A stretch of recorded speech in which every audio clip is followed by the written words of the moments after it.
Hello दोस्तों, मेरे channel कोशिकपीडिया में आपका फिर से स्वागत है। हमने पिछली कक्षा में फिर से बात की थी वृद्धि और विकास की। अब चैप्टर 2 है आपका influence of heredity and environment on development. मतलब जो वंशानुक्रम और वातावरण है वो हमारे विकास में किस प्रकार से प्रभाव डालते हैं और उनकी अर्थ क्या है, उनका परिभाषा क्या है और एक शिक्षक के लिए इनकी जानकारी रखना क्यों ज़रूरी है। आज हम इसमें यही बात करेंगे इस वीडियो के अंदर। तो आपको वीडियो पसंद आए तो लाइक शेयर कमेंट जरूर करिए। चलिए हम स्टार्ट करते हैं अपना टॉपिक वंशानुक्रम व वातावरण, जिसे इंग्लिश में कहते हैं हेरिडिटी एंड एनवायरनमेंट। देखो, वंशानुक्रम का अर्थ जानते हैं सबसे पहले, क्योंकि सबसे पहले किसी टॉपिक की अर्थ जान लेते हैं तो हमें आगे का प्रोसेस अच्छे से समझ आता है। तो मीनिंग ऑफ हेरिडिटी, तो वंशानुक्रम का अर्थ है जैसा कि देखा गया कि बालक को अपने माता पिता द्वारा बहुत से गुण मिलते हैं। माता पिता जैसे होते हैं उनके बच्चे भी कई बार वैसे ही होते हैं। वहीं दूसरी ओर ये भी देखा गया है कि बच्चे माता पिता से अलग होते हैं। उदाहरण बुद्धि स्तर पर असमान, रंग रूप में असमान तथा शारीरिक रचना में अंतर आदि। कई बार यह भी देखा गया है कि बुद्धिमान माता पिता की संतान मूर्ख रह जाती है और अनपढ़ माता पिता की संतान बुद्धिमान न हो जाती है। तो सिंपल से शब्दों में यही है कि वंशानुक्रम का अर्थ है कि ऐसी ये चीज़ ये जो हमारे माता पिता हमारे पूर्वजों से हमारे शरीर में प्राप्त होती है। जैसे कि हमारे माता पिता जितनी हाइट है, कई बार हमारी भी बच्चों की भी उतनी हाइट तक पहुंचती है। जैसे हमारे माता पिता है, हमारी जितनी उनकी हाइट है उतनी हाइट हमारी भी पहुंचेगी। यही वंशानुक्रम मतलब हेरिडिटी है। आप इंग्लिश में इधर देख सकते हो, it's has been seen that the child gets many qualities from his parents. मतलब जो क्वालिटीज़ हमें अपने माता पिता से प्राप्त होती है उसी को वंशानुक्रम कहा गया है। और ये भी कई बार होता है कि अलग ही हो जाता है। कई बार ना रंग रूप मिलता है ना हाइट वेट मिलता है, कई बार हाइट भी बढ़ जाती है। तो ये भी हम वंशानुक्रम के अंदर देते हैं। वो धीरे धीरे परिवर्तन इसलिए देखने को मिलता है, वो हम आगे पढ़ेंगे किसमें, वातावरण में। ये सारी चीज़ें परिवर्तन जो अपने माँ बाप से अलग होते हैं, जो हमारे अंदर गुण मिलते हैं, वो सब इन्वायरमेंट के अंदर आता है। तो अभी हमने वंशानुक्रम आपको बताया, मीनिंग ऑफ हेरिडिटी। इसका यही मतलब है कि जो भी गुण हमारे माता पिता या पूर्वजों से हमें प्राप्त होते हैं, चाहे वो रंग रूप से, हाइट वेट से या अपने बुद्धि स्तर से हो, वो सब वंशानुक्रम कहलाते हैं। अब आगे हम टॉपिक देखते हैं। इसका अर्थ देख लिया हम परिभाषा। अब एग्जाम में हम किस प्रकार से परिभाषा इसकी लिख सकते हैं। देखो, बालकों को अपने माता पिता और पूर्वजों द्वारा असंख्य शारीरिक और मानसिक गुण गर्भधारण के समय वीर्य, स्प्रैन या रजगणों ओवियमा से प्राप्त होते हैं। उन्हें ही अनुवांशिकता या वंशानुक्रम हेरिडिटी की संख्या दी गई है। मतलब जो भी हमारे प्राप्त होते हैं गर्भावस्था के दौरान ही, उससे अंदर ही जब हम शिशु का जन्म होता है अंदर ही अंदर, तब वो सब चीज़ें हमें प्राप्त होने लग जाती है। जीव विज्ञान के अनुसार क्या कहा जाता है कि निषक्त अंड में संभावित उपस्थित विशेष गुणों का योग ही अनुवांशिकता है। मतलब जब बच्चे का अंडा या अंड निर्माण होता है गर्भावस्था में, उसी में जितने भी गुण उपस्थित होते हैं उन्हीं को अनुवांशिकता कहा गया। ये बायोलॉजी के अनुसार है। साधारण शब्दों में हम जानते हैं क्या इसकी परिभाषा हम लिख सकते हैं। वंशानुक्रम का अर्थ जैसे माता पिता होते हैं वैसे ही उनकी संतान इस प्रकार से, यदि माता पिता बुद्धिमान है तो बच्चे भी बुद्धिमान होंगे। इसी को हेरिडिटी कहा गया। मतलब जो पेरेंट्स होंगे वैसी बच्चे भी होने चाहिए। अब देखो, रोथ बेनेडिक्ट ने क्या कहा था कि शब्दों में अनुवांशिकता माता पिता से बच्चों में विशिष्ट गुणों का संक्रमण है।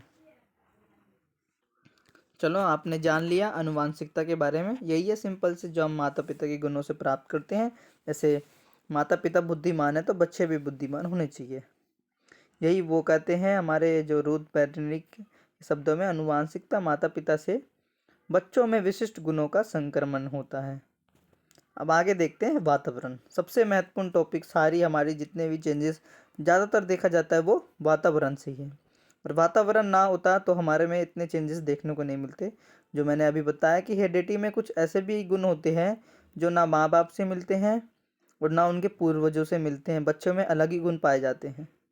आप देखो, वातावरण का अर्थ है, वातावरण के लिए पर्यावरण शब्द का भी प्रयोग किया जाता है। आपने सुना होगा कि पर्यावरण वातावरण दोनों एक है। पर्यावरण शब्द दो शब्द से मिलकर बना है, परि प्लस आवरण। परि का अर्थ होता है हमारे चारों ओर, तथा आवरण का होता है ढकने वाला। चारों ओर वातावरण को ढकने वाला, उसी को हम क्या कहते हैं, पर्यावरण। अब वुडवर्ड के अनुसार है, वातावरण में वह सब बाहरी तत्व आ जाते हैं जिन्होंने व्यक्ति को जीवन आरंभ करने के समय से प्रभावित किया गया है। जैसे ही व्यक्ति का जन्म होता है, अब उस पर जितने भी प्रभाव पड़ते हैं वो किससे पड़ते हैं? पर्यावरण से। तो पर्यावरण में जितनी भी चीज़ें होगी, बच्चे के जो स्वभाव में परिवर्तन होगा वो सब पर्यावरण के अंदर होता है। व्यवहार में परिवर्तन भी पर्यावरण से होता है। जितने अच्छे उसे पर्यावरण, इन्वायरमेंट, रिच एनवायरनमेंट दिया जाएगा, बच्चों में language development, cognitive developments, physical development सब वातावरण से ही होता है। क्योंकि वो जन्म से पहले नहीं हो सकता, हेरिडिटी नहीं मान सकते हम, वो सब बाद में किया जाता है एनवायरनमेंट में। उसका हेल्थ, शारीरिक चीज़ें, जितनी भी स्वास्थ्य है, सब वातावरण के आती है। तो ये सिंपल से शब्दों में वही है हमारे चारों ओर का वातावरण, जिससे व्यक्ति ज़्यादा से ज़्यादा इफेक्ट होता है। जैसे ही बच्चे का जन्म होता है, वातावरण उस पर प्रभाव डालना लग जाता है। जैसे आपने देखा होगा कि वातावरण, जैसे ही बच्चे का जन्म हुआ, कहीं धूप इतनी पड़ती है तो बच्चा काला भी हो जाता है, गोरा भी, किसी का हाइट बढ़ जाता है, कोई एक्टिविटी अच्छे से करता है तो हाइट वेट भी बढ़ा सकता है। तो ये हेरिडिटी में नहीं आते। तो आगे पढ़ते हैं अब इसके बारे में। अब देखो, अब इसका क्या क्या प्रभाव पड़ता है। सबसे मेन टॉपिक यही है हमारे जो डीएलएड फर्स्ट ईयर में, इन्फ्लुएंस, मतलब वातावरण का इन्वायरमेंट का विकास पर प्रभाव, मतलब इन्वायरमेंट का विकास पर क्या प्रभाव पड़ता है, सबसे पहले ये जानते हैं। फिर हेरिडिटी का क्या विकास पर प्रभाव पड़ता है वो जानेंगे। तो देखो, मैंने 8 पॉइंट इसमें ऐड कर रखे हैं। पहला है वातावरण का शारीरिक अंतर पर प्रभाव पड़ता है, जैसे हमारे जो फिजिकल डेवलपमेंट किस प्रकार से हो रहा है वो। वातावरण का मानसिक पर भी प्रभाव पड़ता है, वातावरण का बुद्धि पर भी प्रभाव पड़ता है, वातावरण का व्यक्तित्व पर भी प्रभाव पड़ता है। व्यक्तित्व पर मतलब सिंपल से शब्दों में शारीरिक, मानसिक, बौद्धिक, व्यक्तित्व मतलब पर्सनैलिटी डेवलपमेंट पे।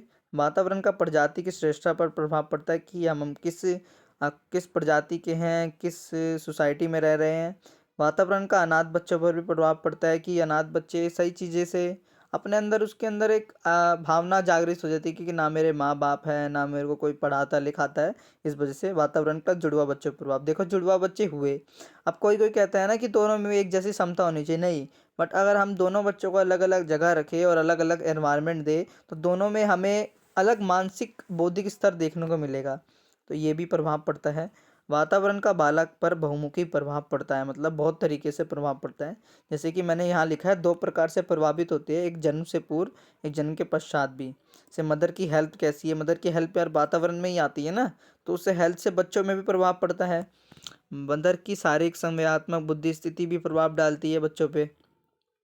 मदर की हेरिडिटी भी प्रभाव डाल देती है, कई बार एडुकेशन ऑफ पेरेंट्स भी। कई बार जिसके माँ बाप पढ़े लिखे होते हैं वो अपने बच्चों को सही प्रकार से जागृत करते हैं। दूसरा, जो जन्म के पश्चात आपको सिंपल से मानसिक शारीरिक स्वास्थ्य, बच्चे को पोषण ठीक से मिल रहा है नहीं मिल रहा, परिवार, आर्थिक स्थिति, उसका जेंडर कैसा है, धार्मिक मान्यताएं भी कई बार ये इफेक्ट डाल देती है बच्चों पे। समाज तो सबसे ज़्यादा अहम भूमिका निभा सकता है, क्योंकि बोला जाता है कि जितने भी नियम कानून दस्तावेज है सब समाज द्वारा निर्धारित होते हैं, और बच्चे के भी उस पे जो मान्यता है उसके भावनाएं पर असर डाल सकता है। और ये वह समाज वातावरण में ही आता है। विद्यालय, अवसर, जो उसके अपॉर्चुनिटी है और स्कूल है वो भी इफेक्ट डालते हैं वातावरण में। चलो अब आगे देखते हैं किसका, हेरिडिटी, आनुवंशिक क्रम या वंशानुक्रम की बात। देखो, इसमें जो पॉइंट है, इसमें भी 8 टोटल पॉइंट है। पहला, वंशानुक्रम का मूल शक्तियों पर प्रभाव पड़ता है कि हमारी शक्तियाँ क्या है, हम कितने हट्टे कट्टे हैं वो। वंशानुक्रम का शारीरिक लक्षणों पर प्रभाव पड़ता है, जैसे कि हमारे लक्षण है किसी के, हाँ, डिसेबिलिटी भी इसके अंदर आ जाती है, हमारा जो फिजिकल हेल्थ भी इसके अंदर आ जाता है। वंशानुक्रम का प्रजाति की श्रेष्ठता पर भी प्रभाव पड़ता है, जैसे कि आपने एनवायरनमेंट में पढ़ा। वंशानुक्रम का व्यावसायिक योग्यता पर भी प्रभाव पड़ता है, सामाजिक स्थिति पर वह भी, चरित्र विकास पर भी, महानता प्रभाव पर भी, और वृद्धि पर प्रभाव भी पड़ता है। जैसे वृद्धि का मैंने आपको बताया कि हमारे माता पिता जितने हाइट वेट है उनकी, वेट तो नहीं मानेंगे, हाइट तो हम कंपलसरी मान सकते हैं कि उतना ही हमारे बच्चों की हाइट होती है। तो ये सारे पॉइंट, चरित्र विकास में आपको जो कैरेक्टर डेवलपमेंट है उस पर भी प्रभाव पड़ता है। जैसे कि मैंने 2 पॉइंट यहाँ पर ऐड कर रखे हैं। बीमारियाँ, वह बीमारियाँ जो माता पिता से बच्चे में आई है, जैसे मधुमेह, एड्स एक्सेट्रा। जैसे कि कई कई माता पेरेंट्स होते हैं ना, वो बीमारियों से जूझते हैं। तो जैसे ही बच्चे का जन्म होता है तो कुछ कुछ बीमारियाँ उसके अंदर भी आ जाती है, जैसे पथरी, मधुमेह, अलग अलग कुछ बीमारी उसके अंदर आ जाती है। फीचर्स देखा जाए तो माता पिता से मिलने वाले कारक जैसे हाइट, वेट, स्वास्थ्य, साइज, कलर ये माता पिता द्वारा बच्चों को प्राप्त गुण होते हैं। तो इस प्रकार से इफेक्ट करता है किस पे, बच्चे के हेरिडिटी भी इस पे विकास पर प्रभाव डालते हैं, किसके, बच्चे के विकास पर प्रभाव डालते हैं इस प्रकार से।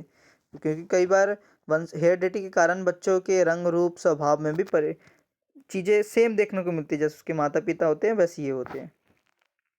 अब देखो वंशानुक्रम के नियम है, 3 नियम है, आपको बताता हूँ। लॉ ऑफ हेरिडिटी शायद आपके एग्जाम में 1-2 बार पूछ रखा है, तो आप इसको याद रखिए। पर सबसे पहले है समानता का नियम।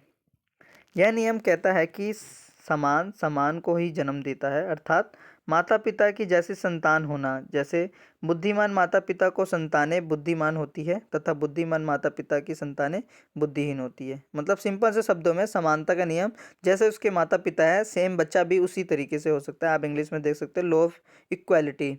मतलब जैसे कि इंटेलिजेंट डेवलपमेंट है माता पिता का, तो बच्चे में भी इंटेलिजेंट बनने की क्षमता जरूर होगी उसके अंदर, और उसके माता पिता इंटेलिजेंट नहीं है तो बच्चा भी इंटेलिजेंट नहीं होगा। यही है। दूसरा है भिन्नता का नियम, मतलब अलग चीज़। देखो वो समान था, ये भिन्न। यह नियम कहता है कि बच्चे अपने माता पिता के बिल्कुल समान ना होकर उनमें कुछ ना कुछ भिन्न होते हैं, अर्थात माता पिता से कुछ भिन्न संतानें होता है। उदाहरण जैसे देखो, एक ही माता पिता के बच्चे एक दूसरे के समान होते हुए भी रंग रूप स्वभाव और बुद्धि में भिन्न होते हैं। जैसे आपने देखा होगा कि माता पिता तो बहुत कभी स्कूल ही नहीं गए और बच्चा स्कूल जाके अपना इंटेलिजेंट बन जाता है, इंटेलेक्चुअल डेवलपमेंट कर लेता है। कई बार वो एनवायरनमेंट में अच्छे से रह के अपनी चीज़ों को बदल सकता है, रंग रूप में परिवर्तन देखने को मिलता है ना। अब तीसरा सबसे अलग है प्रत्यगमन का नियम। यह नियम कहता है कि बच्चे अपने माता पिता के विशिष्ट गुणों को त्याग करके सामान्य गुणों को ग्रहण करके करते हैं, अर्थात माता पिता पिता से विपरीत संतान होना, मतलब बिल्कुल डिफरेंट। पहले में बात हुई कि सेम होता है, दूसरे में बात हुई थोड़ा बहुत भिन्न होता है, तीसरे में तो बिल्कुल अलग ही होता है। जैसे बाबर अकबर के पुत्र उनसे बहुत निम्न कोटि के थे, ये हम एग्जाम्पल में ले सकते हैं। ठीक है, तो ये हमारा 3 नियम हो गए सिंपल से शब्दों में। Law of equality, law of difference and rule of parents का। ये हम this law state of children acquires the common qualities their parents were giving. ठीक है, अब आगे देखते हैं हम वंशानुक्रम का वातावरण का संबंध, मतलब दोनों का वातावरण पे संबंध कैसा है, किस प्रकार से है, हम जानते हैं। किस पे, दोनों के संबंध की बात करी है इसमें, head relationship between heredity environment. विकास की किसी भी अवस्था में बालक या व्यक्ति की शारीरिक, मानसिक और संवेगात्मक विशेषताओं की व्याख्या करने के लिए साधारण वंशानुक्रम और वातावरण के शब्दों का प्रयोग किया जाता है।